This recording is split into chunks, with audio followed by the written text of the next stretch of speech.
Hello, and welcome to the Trauma Cupcakes podcast with your host Zell, the silent rogue Ryan, and myself, the tanky chatterbox John. John, Ooh. Yes. would you rather have an excellent relationship but terrible physical intimacy, or have an awful relationship with incredible physical intimacy? First one. First one, 100%. Yeah, no, I'd rather be in a great relationship with no intimacy. Because intimacy means nothing to me. I thought I it don't. was gonna. I thought he was going sweet. He's like, meh. Wait, what happened? I said I thought you were gonna go sweet. You're like, cause intimacy means nothing to me. No, I don't give a shit about like sex or anything of that sort. It's If I kind of. can, it means more to me if I can talk to you about like just basic crap or my hobbies or your hobbies, and we can have like a 2 hour conversation about that and it be peaceful, than any form of like temporary dopamine. A lot of People, people end up getting married over lust, and then once the lust period's done, they never built a good Mhm. friendship or relationship, and then they just end up hating each other for the things that they don't like. Where if they build it on a friendship and then end up going into a lust afterwards, like into marriage, Mm-hmm. then it ends up lasting longer because they've enjoyed each other's company, conversation. They already know each other's likes and dislikes. Mm-hmm. And if they're still friends at that point, then they're going to stick together for a lot longer.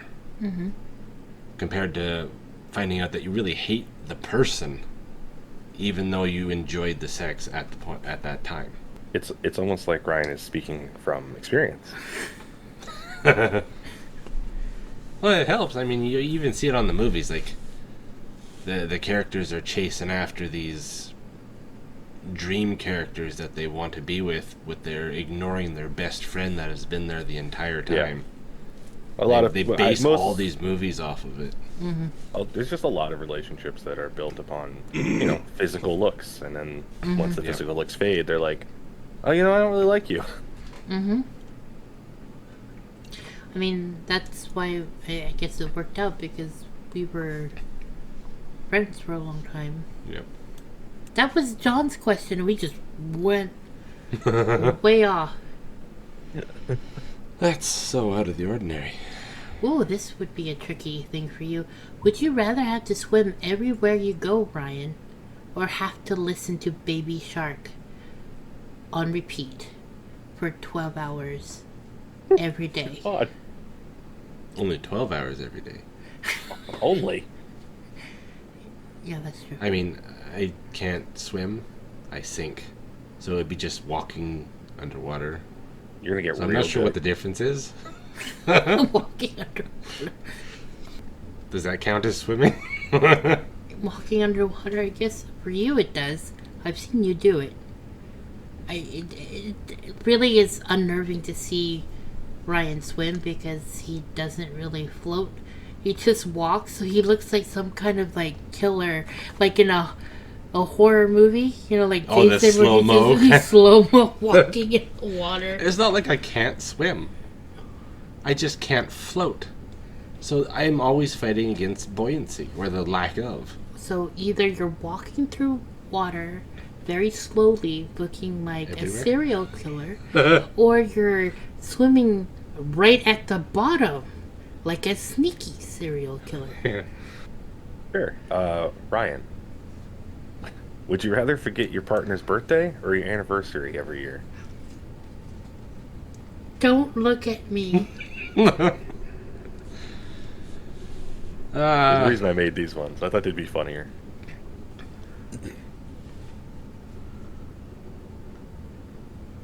I'll say anniversary. Simply because focusing on a single day to enjoy being together is pointless when you enjoy the entire year every day together. Wow. But forgetting that day she was born that blessed your life would be a lot worse.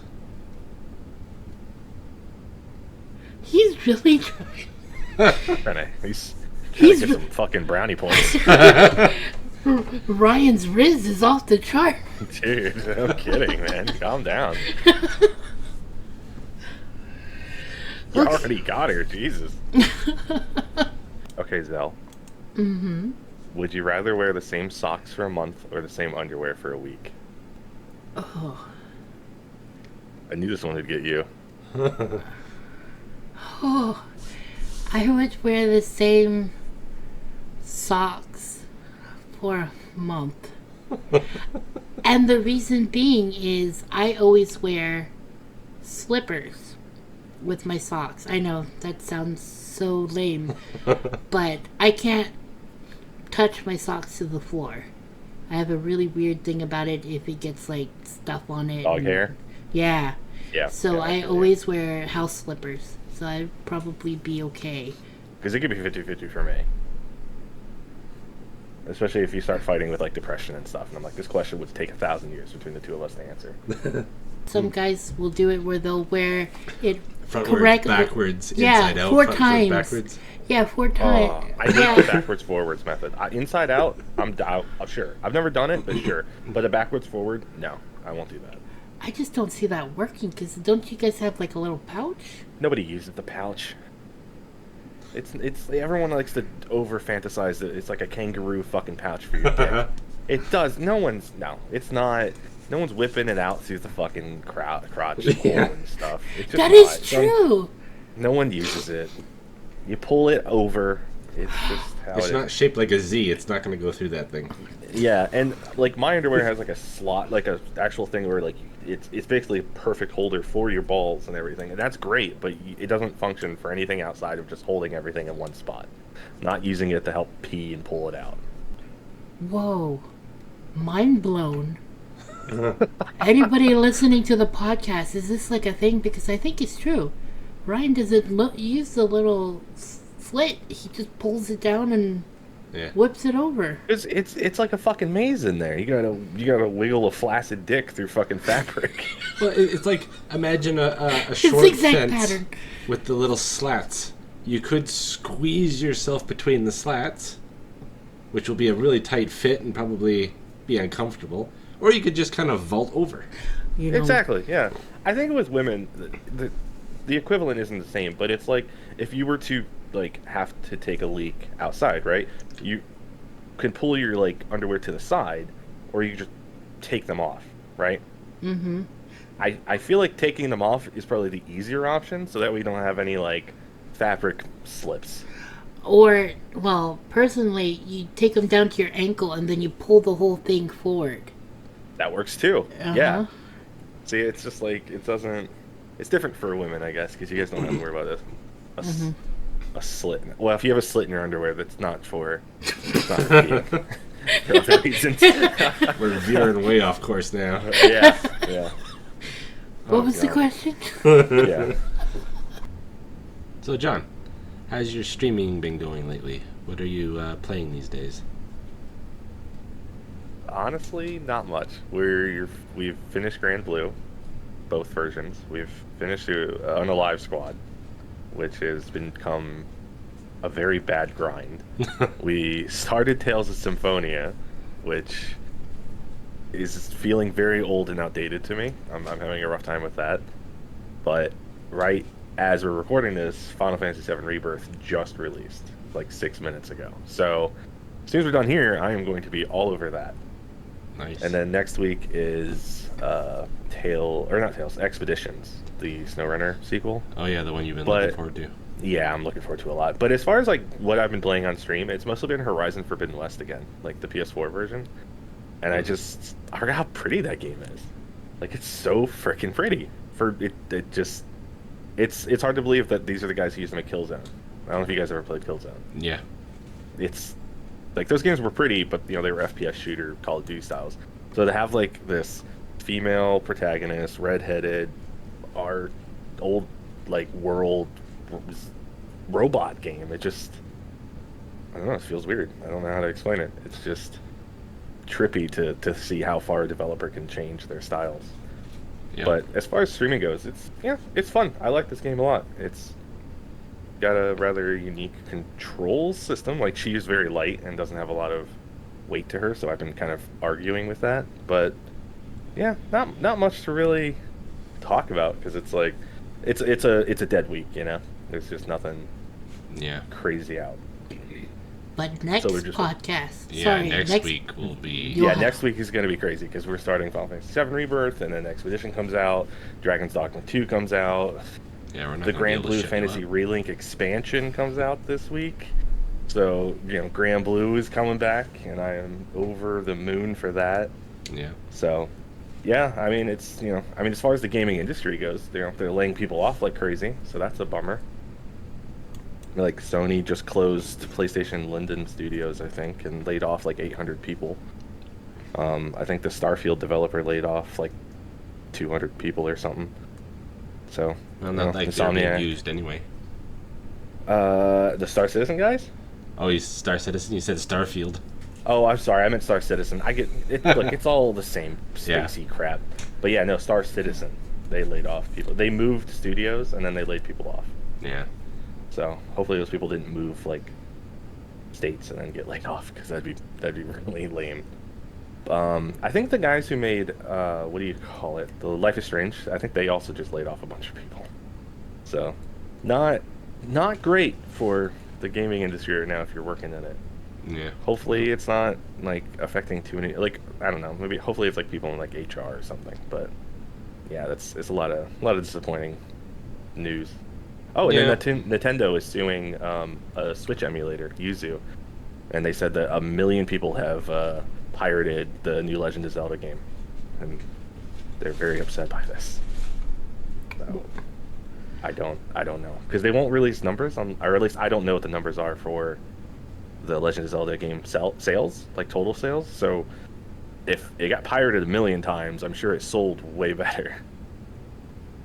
But my theory is that the new Switch, like Switch 2, probably uses a very similar hardware to the current Switch, and they don't want people being able to emulate new Switch games immediately for Switch 2. So that's probably why they're trying to take a preactive attempt at shutting it down.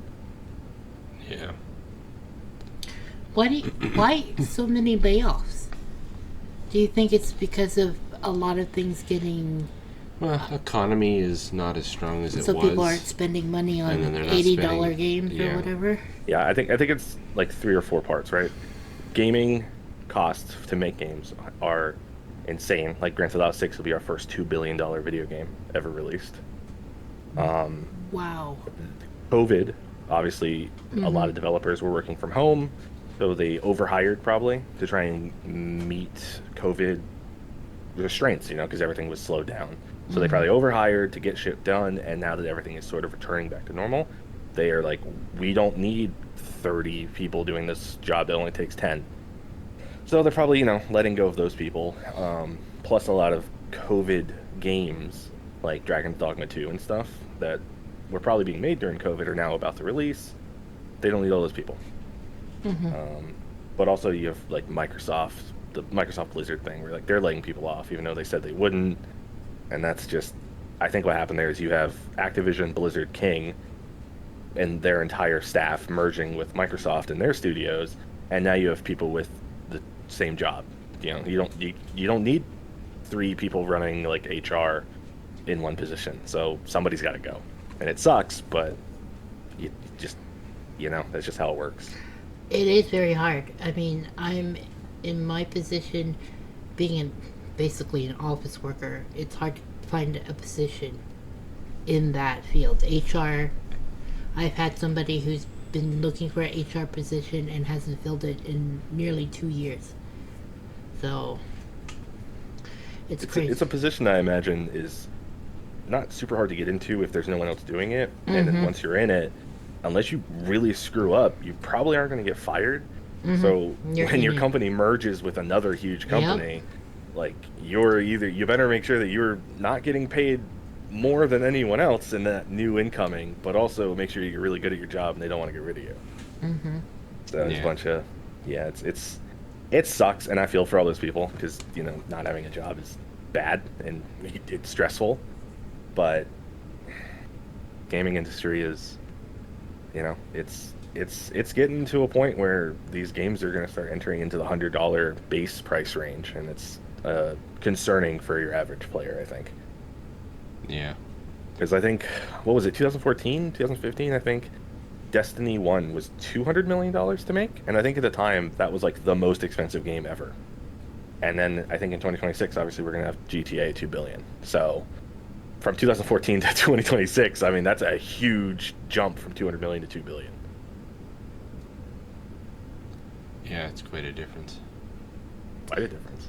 But it's not always a major loss. I mean, some people will be lost through the drop from these companies, but there'll always be another group. They'll all get together, whether they know each other, worked with each other in the past, and make new companies. And I mean, I've seen it in the past, and they will put all of their new ideas together and make potentially new great games that are not as highly priced. You know, the quality might not be as high, but the ideas might be new. Yeah, that's the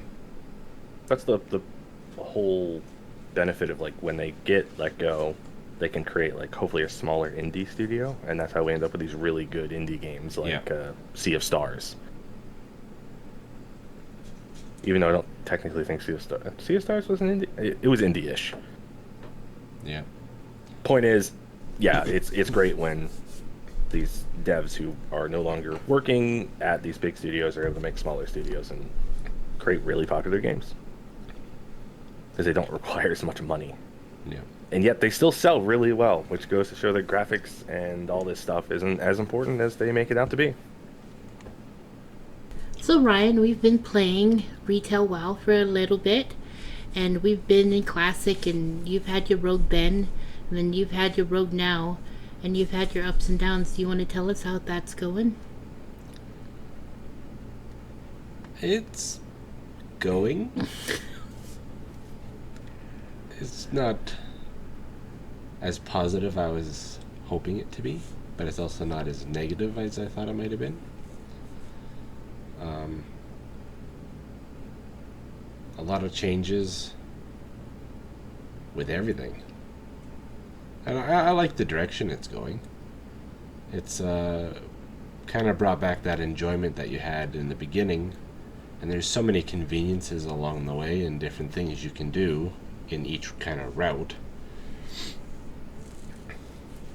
But the main problem I've been struggling with recently is figuring out how to produce enough damage with my rogue to be useful in comparison to when I used to play, where I was always top DPS. Now I'm finding myself literally at the bottom of the pool.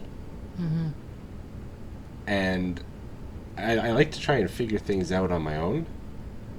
So I'll swap a bunch of gear around, move things, test different specializations, even the talents. I'll swap talents around constantly, trying to figure out how to optimize. And I got to the point where I couldn't do any more than I already have. And I'm like, I'm still at the bottom. So I went on and I started looking up videos and finding resources, and you helped me out with that one guy's video. So I copy it almost exactly, except for a couple gear items. And I'm like, well, it can't make that much of a difference. So I start playing through at this raid with new confidence that I'm going to be able to at least achieve 30 to 50% more output. And I find myself doing less in some situations, or exactly how I did before, with this new spec, gear layout, everything. And I'm not getting it. I'm seeing people throw 100 to 140,000 damage per second. And I'm like, oh, that doesn't look like it's too bad. I checked their gear. My item levels. So my item level's a little bit lower than what I've been inspecting others with. So I've been trying to figure out what it is, the difference between what I'm doing and what they're doing. And Just for our listeners out there, what is your spec that you're dealing with right now? Like you're trying to get. I'm outlaw rogue. Mm-hmm. And it sounds crazy, but I can't pass the 40,000 DPS threshold Mm-hmm. with any spec or gear layout. Mm-hmm. And my item level is 448. Mm-hmm. So I've seen people with a fresh 400 item level, Mm-hmm. and they're pulling 60k, Mm-hmm. and I'm 40 item levels higher than that, Mm-hmm. not able to push past 40k. Hmm. And even when I'm doing my full AoE rotation, I will hit a maximum of 52k. But single target bosses, I fall right down to the bottom rung. 25-man raid, I'm sitting at between 16th and 18th place. And this is coming And from this is a consistently. And it's like every single run. I think I'm actually doing decent DPS. I'm seeing my numbers fly. I'm like, holy crap, I am doing awesome this run. And I look and I'm dead last. And I'm like, that's not possible. Mm-hmm. You know? And just not getting why I'm not pulling what others have. Well, And when I mean, we- I've been out DPS by tanks. I mean, in some situations, sure, that's understandable. Mm-hmm. But it shouldn't be. Mm-hmm. You know? Well, when we did a run with everybody, with John and his family, you were doing decent DPS, I would say. Well, I thought so. But I mean, I know what you mean. Compared to, I mean, John can attest to it when his old rogue, where you were top DPS, Mm-hmm. this has been a difficult climb for you. And we're just like, is it because we're just mentally exhausted, you know, or we're old? Yeah, I mean, crunching the numbers, some of these people only had, let's say, like 2% versatility more than what I had. That's not enough for them to go from my 40k to their 90k. Mm-hmm. There's no possibility of that. Mm-hmm. And even with these trinkets, Mm-hmm. I've swapped my trinkets out from what I thought was good to what was supposed to be top tier trinkets. Mm-hmm. You know, item level 470 or higher kind of thing. And my DPS isn't changing. Mm-hmm. I think what Brian was saying he was going to do, John, is he's going to actually play my paladin as Rhett and go into a raid. Yeah, it's basically to eliminate if it's me or not. That's what he's been doing. Well, yeah, because I've done like world bosses on your character before. Mm-hmm. And I've been able to generally pull 60k. Uh-huh. And survive elites with ease, like effortlessly, pulling 2 or 3 at a time sometimes. And yet I go in there with my rogue and I get swatted like a fly. Mm-hmm. So I'm not sure what's going on in that case. And it's sometimes confusing because I'm seeing, more often than not, hits that are between 40k and 120k flying all over the place. Mm-hmm. So maybe my damage meter is screwed. No, you could check it. Maybe. I have no idea. But yeah, we're going to go through all of the checks and is it me? Is it the mod? Is it... I have no idea. Thank you for joining us on this episode of Trauma Cupcakes, and I hope you have a good day. Bye. Bye.